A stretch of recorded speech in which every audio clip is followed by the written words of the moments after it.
Hello दोस्तों, स्वागत है आपका एक नई मोटिवेशनल स्टोरी में। तो चलिए शुरू करते हैं। डिंग डोंग, अचानक से डोरबेल की आवाज़ आई। सुबह सुबह बाथरूम में रहो और डोरबेल की आवाज़ आती है तो ना चाहते हुए भी दरवाजे के बाहर खड़े उसे इंसान के ऊपर गुस्सा आ जाता है, जबकि उसकी तो गलती ही नहीं होती।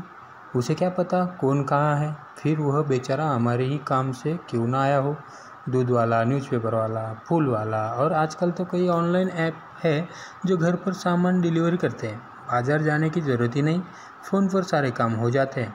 लेकिन अब कौन समझाए, सुबह सुबह बार बार दरवाज़ा खोलना भी किसी नौकर से कम नहीं। फिलहाल अपने गुस्से को काबू में करके जल्दी जल्दी बाहर आकर दरवाज़ा खोला और दरवाज़ा खोलते ही मेरा सारा गुस्सा दरवाजे के बाहर खड़े उसे शख्स को देखकर खुशी में बदल गया। दरवाज़ा खुलते ही उसने सरप्राइज़ बोलते हुए ज़ोर से गले लगा लिया और मुझे ऐसा लगा जैसे सुबह सुबह जन्नत मिल गई। इशू, तुम यहाँ और मुझे बताया भी नहीं?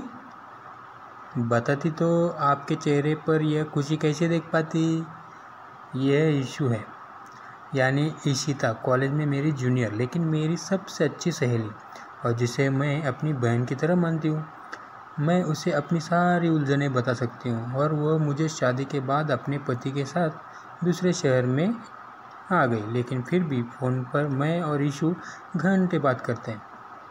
आज इशू को अचानक देखकर खुशी हो गई, लेकिन मन में सवाल भी था कि अचानक ये यहाँ। उसने बताया कि ऑफिस में छुट्टी लेकर आई है पूरे सप्ताह की। समझ में नहीं आया। फ़िलहाल बेचारी कानपुर से मदुरई मुझसे मिलने आई और मैं ना जाने क्या क्या सोच रही हूँ। मैंने उसे फ्रेश होने के लिए भेजा और नाश्ता बनाने किचन में चली गई। हम दोनों ने साथ में नाश्ता किया। नाश्ता ख़त्म होते ही ईशू ने कहा, दीदी मैं चाय बनाती हूँ आपके लिए, आपकी फेवरेट वाली। ईशू, तुम मुझसे कुछ कहना चाहती हो? ईशू, दीदी आपको कैसे पता? मैडम, ईशू जी, आप चाय की रिश्वत तभी देते हैं जब आपको कोई बात मनवानी हो या आप किसी उलझन में हो, समझिए। ईशू बोली, सच दीदी, आपसे अच्छा कोई नहीं समझा मुझे, मेरे माँ पापा भी नहीं, इसलिए मैं सीधे आपके पास आ गई। क्या करूँ, कुछ समझ नहीं आ रहा है। ईशू, तुम पहले आराम से बैठो फिर बात करो। दीदी, आप लिव इन रिलेशनशिप के बारे में क्या सोचती हैं? क्या इस तरह से रहना ठीक नहीं होता? देख इशू, हम क्या सोचते हैं फ़र्क इससे पड़ता है। लोग क्या सोचते हैं, क्या कहते हैं, इससे नहीं। लोगों को तो कुछ कहने को चाहिए, फिर वह चाहे अच्छा हो या बुरा हो। वैसे तू यह क्यों पूछ रही है, ये बता।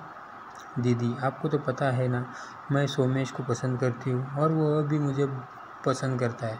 सोमेश और मैं लिविंग में रहना चाहते हैं क्योंकि हम अभी शादी नहीं करना चाहते, क्योंकि शादी के बाद बहुत सारी जिम्मेदारियाँ हो जाएगी और मैं अपने करियर पर ध्यान नहीं दे पाऊँगी। इसलिए हम दोनों ने यह फैसला लिया है। लेकिन माँ पापा को यह पसंद नहीं। उन लोगों का कहना है कि साथ में रहना है तो शादी करके रहो, शादी के पहले साथ में रहोगे, और अगर तुम लोग किसी वजह से शादी नहीं करते हो तो हम लोगों को क्या जवाब देंगे और फिर कौन तुमसे शादी करेगा। देख इशू, आंटी अंकल की बात भी सही है। अगर हम उनकी जगह खुद को रख कर देखें तो क्यों कि हम जिस समाज में रहते हैं, जिस परिवेश में रहते हैं, वहाँ इस तरह का रहना गलत समझा जाता है। विदेश की बात कुछ और है, उनकी संस्कृति अलग है और हमारा अलग है। हम लोगों के साथ यही तो प्रॉब्लम है। हम लोग विदेश से उनकी भाषा, उनका सहन रहन, उनका पहनावा, उनका खाना पीना सब अपना लेते हैं, लेकिन उनकी सोच को नहीं अपना पाते। यही कारण है कि इससे आज भी हमारे यहाँ लोग अच्छा नहीं समझते। ईशू, तूने सुमित से पूछा था शादी के लिए तो उसने क्या कहा? दीदी, सोमेश तो तैयार है लेकिन मैं ही तैयार नहीं हूँ अभी। क्यों, क्या प्रॉब्लम है, पहले ये तो बता। दीदी, शादी के पहले तो सब यही कहते हैं कि बहू को शादी के बाद कोई प्रॉब्लम नहीं होगी, जॉब कर सकती है, जैसे चाहे रह सकती है। लेकिन आप ही बताओ, ऐसा कोई घर या ऐसे लोग जो शादी के बाद भी अपनी बहू को करियर पर ध्यान देने के लिए सहयोग करें? शादी के बाद जॉब के साथ साथ घर भी संभालना बहुत ही जिम्मेदारी बना देते हैं। ऊपर से ऑफिस से देर से क्यों आई, किससे बात कर रहे हो, ऑफिस से कोई आ गया तो कौन है, क्यों आया है? दीदी, मैं इन सब के लिए तैयार नहीं हूँ और इन सब चक्करों में पड़कर मैं अपना सपना नहीं खोना चाहती। वह सब ठीक है यीशु, मैं समझती हूँ शादी की जिम्मेदारी या निभाना बच्चों का खेल नहीं है। शादी वह जिम्मेदारी है जिसे जीवन में दो मंजे हुए लोग ही निभा सकते हैं। यीशु, यह भी सच है, लिव इन रिलेशनशिप में रहने पर कोई जिम्मेदारी नहीं, तुम दोनों की इंडिपेंडेंट हो, किसी पर किसी का कोई भार नहीं होगा। मैं तो यही चाहती हूँ कि तुम लोग लिव इन रिलेशनशिप से शादी तक का सफ़र तय करो। लेकिन क्या यह सोचा है यीशु कि अगर तुम लोगों ने शादी नहीं की और अलग होने का फैसला किया तो तुम किस मानसिक स्थिति से गुजरोगी? हर चीज़ के कुछ फ़ायदे और कुछ नुकसान होते हैं। यीशु, तुम सुमेश के साथ रहोगी तो उससे तुम्हारा लगाव नहीं होगा क्या? और अगर बाद में तुम लोग शादी करते हो तो अच्छा है, लेकिन नहीं करते हो तो उससे अपने दिल दिमाग से इतनी आसानी से निकाल पाओगी? किसी और को अपने जीवन में स्थान दे पाओगी? हम लड़कियों के लिए किसी रिश्ते से निकलना या किसी को अपने जीवन से निकाल देना आसान नहीं है। यीशु, हम लोग कभी कभी भावनाओं में या अपनी इच्छाओं को पूरा करने के लिए ऐसा फैसला ले लेते हैं जिसका पश्चाताप हमें जीवन भर रहता है।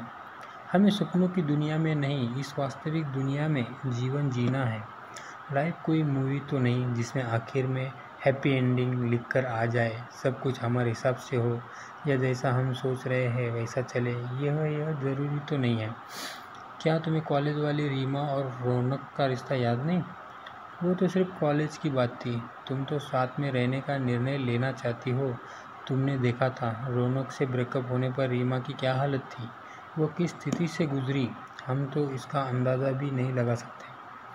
तुम तो खुद इतनी समझदार सुलझी हुई हो, इस बात का निर्णय बहुत सोच समझकर और आराम से लेना, क्योंकि जीवन तो तुम्हारा ही है, तो निर्णय भी तुम्हें ही लेना है और तुम्हारा ही होना भी चाहिए। इस विषय पर बहुत सूझबूझ और धैर्य से सोचना, जो तुम्हारी अंतरात्मा कहे वही करना, ना दिल की सुनो ना दिमाग की, क्योंकि दिल और दिमाग दोनों अपने अपने फ़ायदे गिनवाते हैं, ठीक है ना? और तुम यहाँ हो इसका मतलब यह है कि दिल ने तुम्हें अपने ज़्यादा फ़ायदे गिनवाए हैं और दिमाग उसे करने को तैयार नहीं है, और तुम्हें जिससे पूछना चाहिए उससे पूछा ही नहीं। ठीक कह रही हो ना मैं? हाँ दीदी, आप ठीक कह रही हो। ठीक है, अब तू चाय बना, मैं छुट्टी के लिए ऑफिस में फ़ोन कर देती हूँ, फिर साथ में घूमने चलेंगे। यीशु, एक बात और, तुम्हारा सम्मान तुम्हारे अपने हाथों में है, इस बात का हमेशा ध्यान रखना। दूसरे लोग तुम्हारा सम्मान तभी करेंगे जब तुम खुद का सम्मान करोगे। चलो अब मैं जल्दी से तैयार हो जाती हूँ, तुम भी तैयार हो जाओ, फिर बाहर चलेंगे। यीशु ने भी मन ही मन अपना निर्णय लिया और दोनों ने अपनी फेवरेट चाय पी और साथ में मुस्कुराते हुए घूमने के लिए निकल पड़ी। कैसी लगी दोस्तों स्टोरी अच्छी लगी हो तो चैनल को सब्सक्राइब करना, लाइक करना। धन्यवाद।